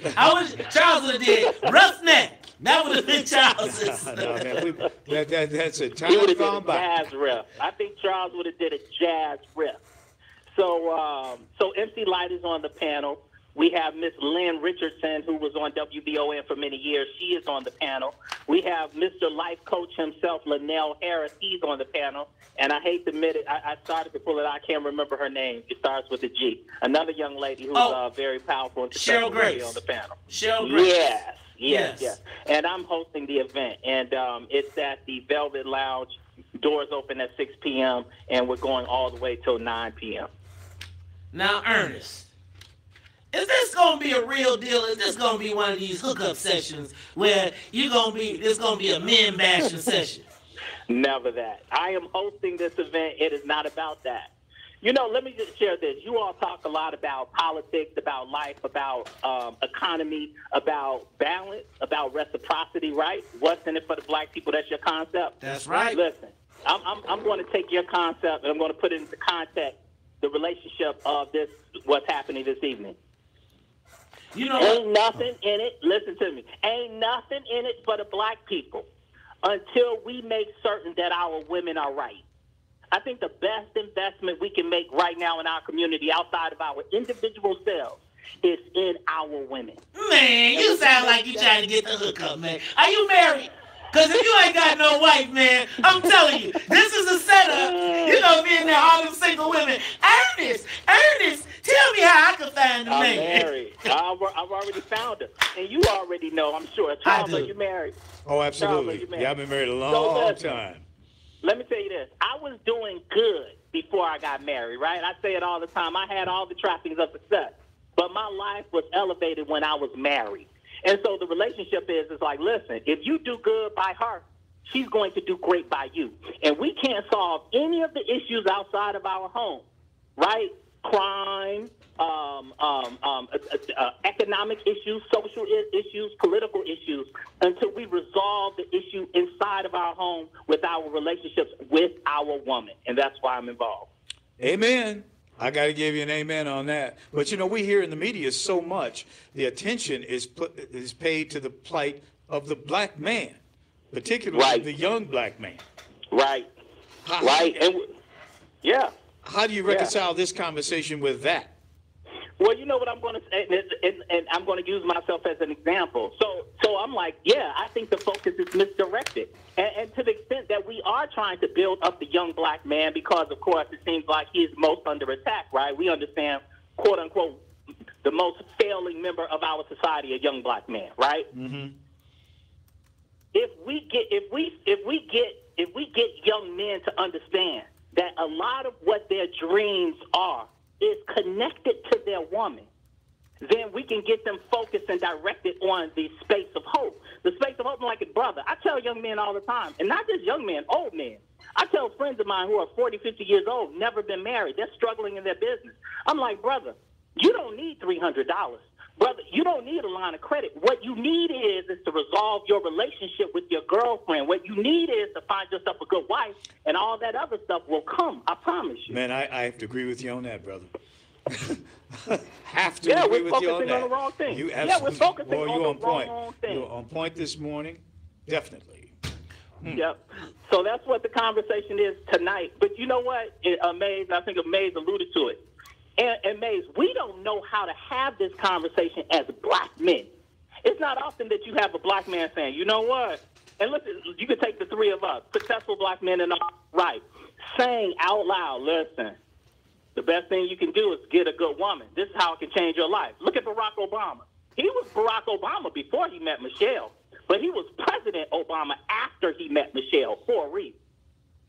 You know, I'm going to say your woman can accent you, but she ain't making you. I think you all, let me tell you this. First of all, ladies and gentlemen, we got to make sure that you check out tonight the Woke and Ready Men and Women, a conversation with MC Light, attorney Ernest B. Fenton, Lynn Richardson, Lionel Harris, and Cheryl Grace. Man, I want to come just disrupt, because I want to argue some more. But I'm going to tell y'all, you know what, but I think this is a great conversation, and I think it's awesome. And plus, we'll have MC Light in the studio to give us a recap tomorrow. Ladies and gentlemen, it's Ernest B. Fenton. Do not miss it tonight at the Velvet Lounge. Doors open at 6. Conversation starts at 7. We'll be back after traffic and the weather. The talk of Chicago and the voice of the nation. 1690 WVON, Berwyn, Chicago. So in my wedding, Jeremiah Wright said that the man and the woman should be like pillars in a temple, and they should reach across. But they have their own, right? They touch, but they have their own. See, I don't think anybody makes you. I think you have to be made yourself. No person makes you. Now, I think a person can accent you. A person can bring out the best in you. A person can highlight your strengths and support you in your weaknesses. But I would tell you that I was not made by Carrie. Carrie was not made by me. Having Carrie in my life makes my life that much 3 million trillion times better, because she accents and I accent and we work together. But I wasn't made by a woman Never will be. But mama. That's my opinion. But I do think that a marriage is a team, right? And if you come to it with somebody feeling like they're going to make you, or this person makes, you got to be whole already. Yeah, what's up?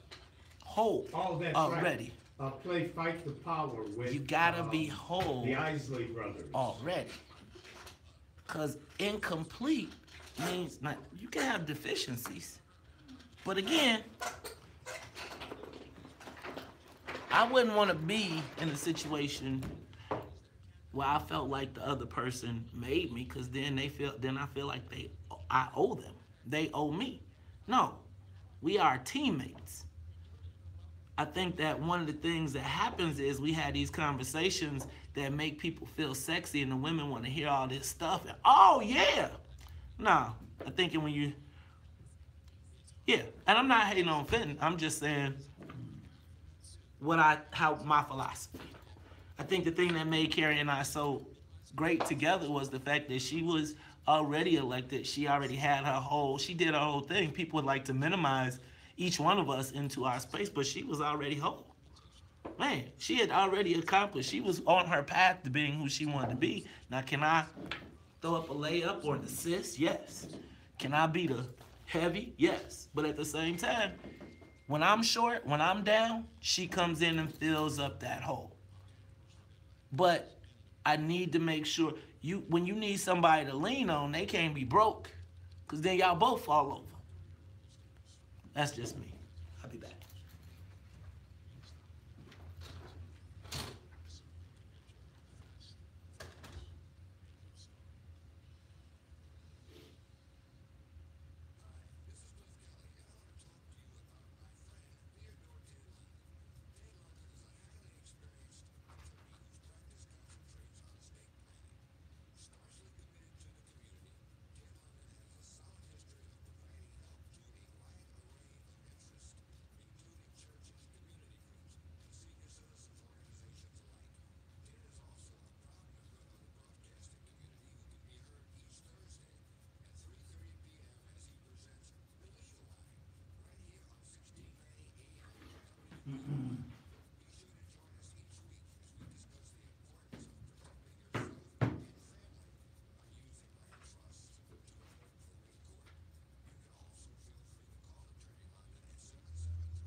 Kung fu fighting.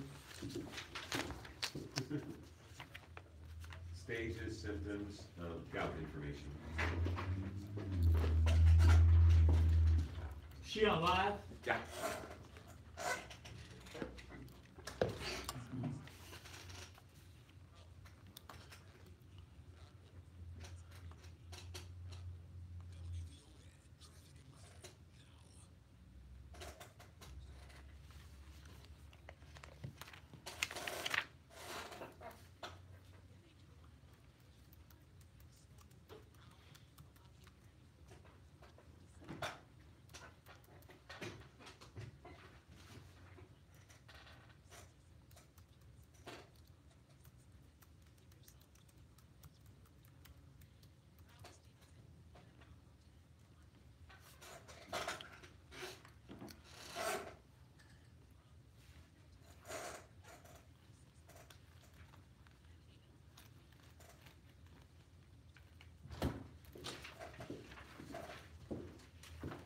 Yeah.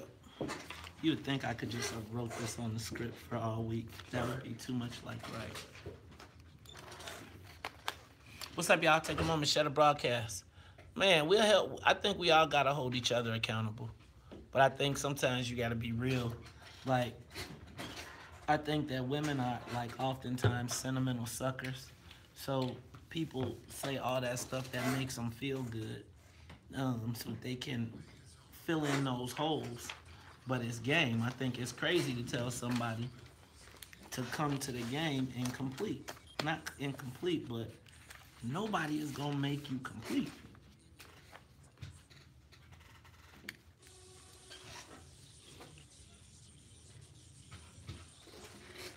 It's gotta be you.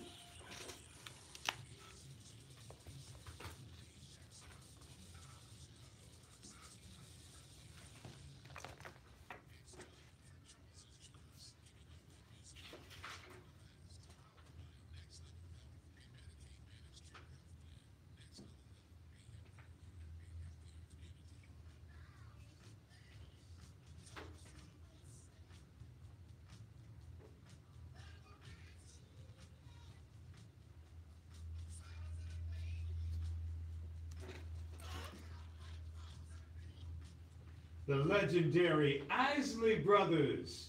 That's their giant hit from 1975, Fight the Power. You know, the Isley Brothers have been performing for 64 years. That's right. They started in the music business out of Cincinnati in 1954. Ronald and Ernie Isley still out there performing. The Isley Brothers Fight the Power. That's today's Charles's Choice from Next Level Health. That's the health care plan that partners with Medicaid in Cook County. Choose Next Level Health, the only black-owned company in the game in Illinois. Mays?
Flex. Flex. Crown on my head, but the world on my shoulders. Bend, break,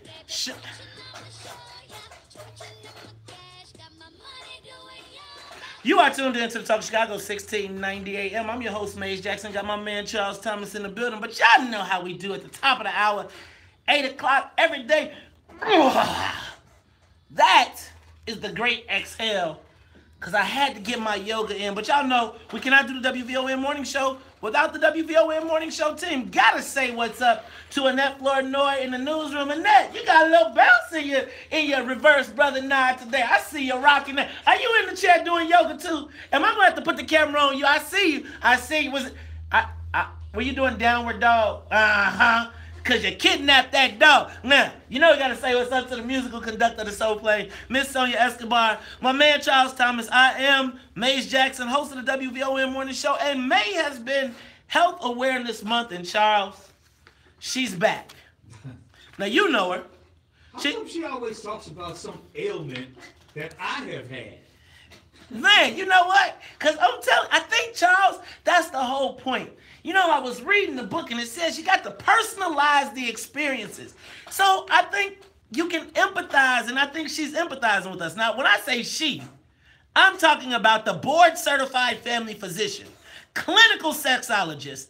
She's with the Ross Family Doctors of Tatum and Gary, Indiana. She's also the recent founder of the Dr. Rachel Institute, training sex experts, keeping families together. Now, you know, I've been in my email, I done been on my Facebook page, I done been everywhere. I still ain't found my application. Now, you can find her on Twitter at Dr. Rachel, or you can go to drrachelinstitute.com. Ladies and gentlemen, welcome back, my almost favorite doctor. This is my almost favorite doctor. Good morning. morning. Almost favorite. I see.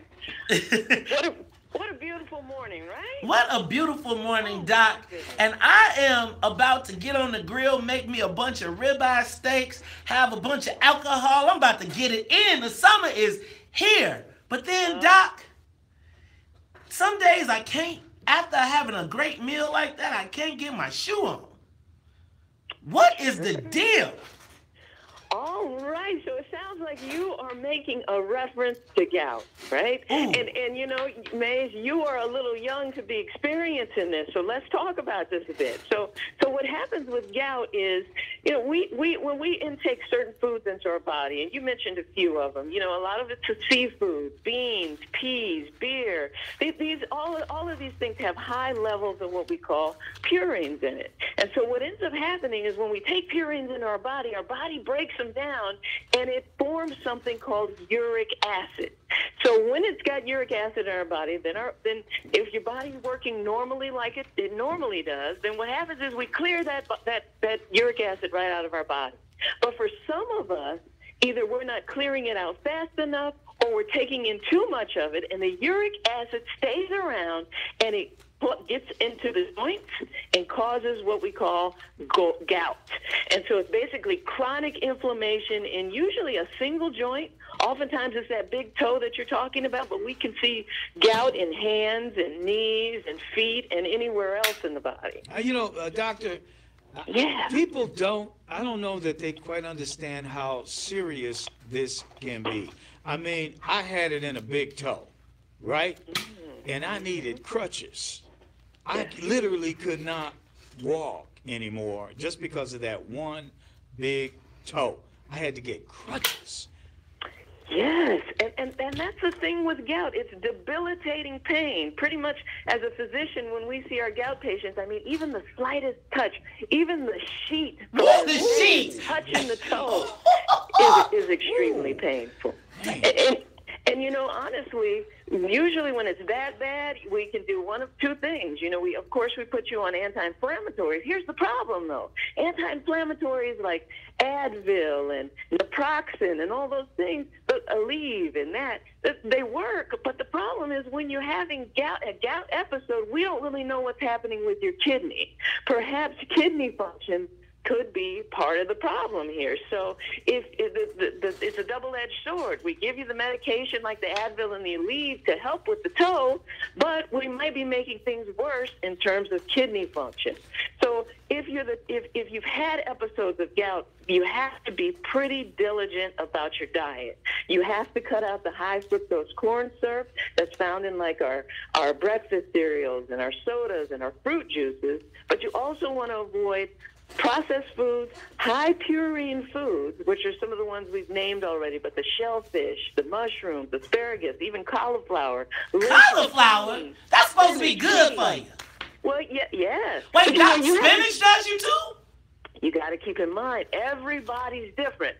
So, for instance, if I can go out and eat a whole bunch of seafood and be fine, the person next to me might go out and eat a whole bunch of seafood and end up with gout or end up with an allergic reaction. So here's what I want us all to start doing more of, is understanding that our DNA makes up about 30 to 60% of our health. You know, the rest of it we have control over. But I want you to also keep in mind what works for your friend. This is why we don't share medications. What works for your friend might not work for you because you have different DNA and different stuff going on in your body.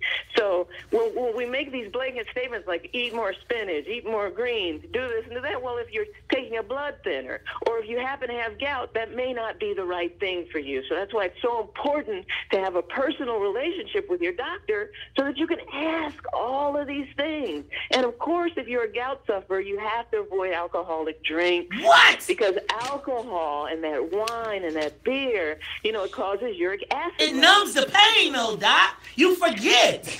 You know, you drink enough, you can forget it hurts. Hey, Doc, they do have. I did take this pill. They would give me this capsule or whatever. And it wasn't aspirin, it wasn't Advil, but the doctor would give me this pill and it would knock it out in a couple of days for me. Sure, you know, there's colchicine, there's tons. So when we're knocking out gout, what we're doing is we are targeting inflammation. So that's what makes it better. But what we're also doing long term is your doctor may have put you on a medication that lowers uric acid levels every day. So for those of you who are taking medication every day for gout, that's designed to keep those uric acid levels lower so that it doesn't build up and sit in your joints, and that it doesn't build up and sit in your kidneys. So, Doc, I mean, I like my doctor and all, but I really am not a big pill taker, right? I don't like to take. Are there any natural causes? Now, I used to get cherry juice. They would say drink cherry juice, but boy, I got to drink 2 gallons. Good Lord, you know, that straight cherry juice is, whoa, sweet. Yes, it is. And you know, here's the thing, you know, if you're eating a whole bunch of cherries and you are drinking cherry juice and you have diabetes, you know, you're making one thing better and another thing worse. But the reason that organic cherries work really well is because they have 2 really powerful antioxidants in them called anthocyanins and bioflavonoids. And what those actually do is, when we're talking about antioxidants, what they're responsible for doing is combating and reducing the damage caused by free radicals and inflammation. But, you know, having a healthy diet with healthy, good fats like coconut oil and avocados, olives, things like that. And actually, you know, we've clinically found that things like ginger, turmeric, cinnamon, rosemary, adding all those types of things into your diet and eating more potassium-rich foods, you know, will really make an impact on this. So if you're not a pill person, and of course I hear that every single day because no black man in America thinks of himself as a pill person. So if you're not going to be a pill person, then you have to be a healthy eater. And, you know, you really have to make those lifestyle choices and changes so that you don't have to be a pill person. Ladies and gentlemen, that is my almost favorite doctor. See, she won't send me that application. But Dr. Rachel, now she is a clinically trained sexologist. She has a family practice, Ross Family Doctors in Tatum. Ross Family Doctors of Tatum and Gary, Indiana. She founded the Dr. Rachel Institute. She's training sex experts. Man, I got my workout clothes on. Plus, you can get her at Dr. Rachel Institute. Hey, Dr. Rachel, we look forward to talking to you tomorrow. Thanks for being with us today. Always a pleasure. All right, have a good day. Thank you. Hey, man, Charles, man, that gout. Did you ever have the gout and the sheet hit you? You know, you got your leg up, you got your foot, and it's sitting out, and you done put some pillows on and you're propped up, and you're like, don't nobody touch me. And then your wife or somebody come move the sheet, and you're like, holy Jesus, help me, Lord Jesus. My wife is a beautiful person, but she laughs.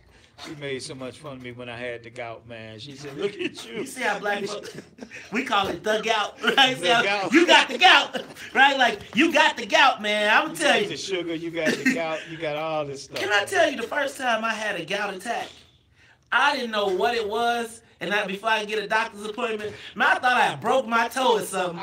I wrapped my foot up. I was walking around with a big boot on, had some crutches, and I went to the doctor. And the doctor said, oh, take this shot. Take a couple of these pills. I was like, Lord, you know how you say there's never been any pain, like a certain pain? The gout pain? The gout pain. You'll be like, it's my foot, man. I can get over this. You'll be like, sit you. Can you imagine somebody having the gout in both feet? You'd be like totally.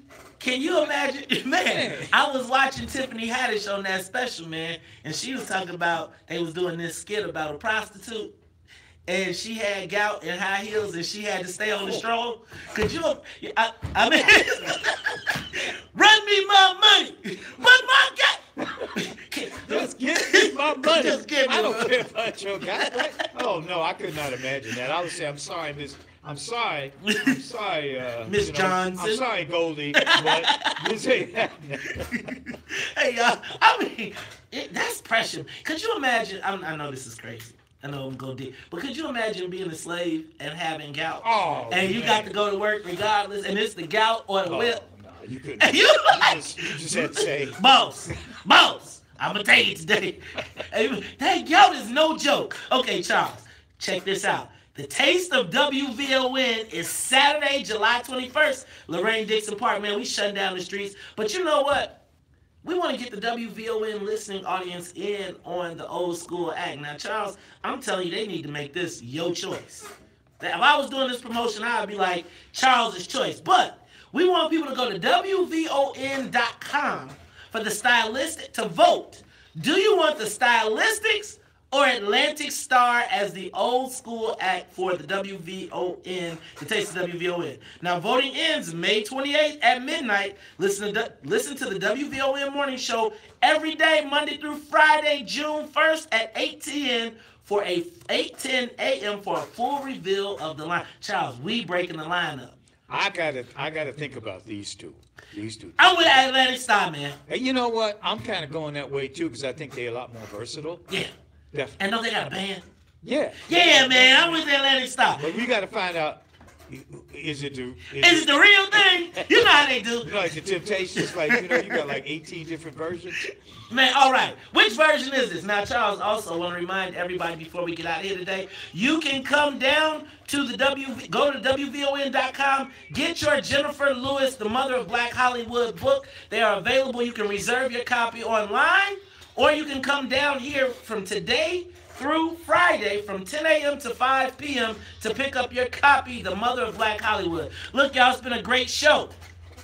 As always, got to say what's up to Annette Flournoy in the newsroom. Annette, I see you trying to get your yoga together. I see you. Now, I see Miss Sonia Escobar. She is music conductor of the Soul Plane. Sonia, you ready? We landing this plane. I got my man, Charles Thomas. I am the host of the WVON Morning Show, Maze Jackson. And for everybody that don't like it, you can still tell them. Maze said, we out of here. Peace. Live from the WVON newsroom, here's our news now. Everybody's loving the sunshine. Temperatures making their way well into the 60s today. Y'all, I'm gonna get my freestyle perfected, but I'll be practicing.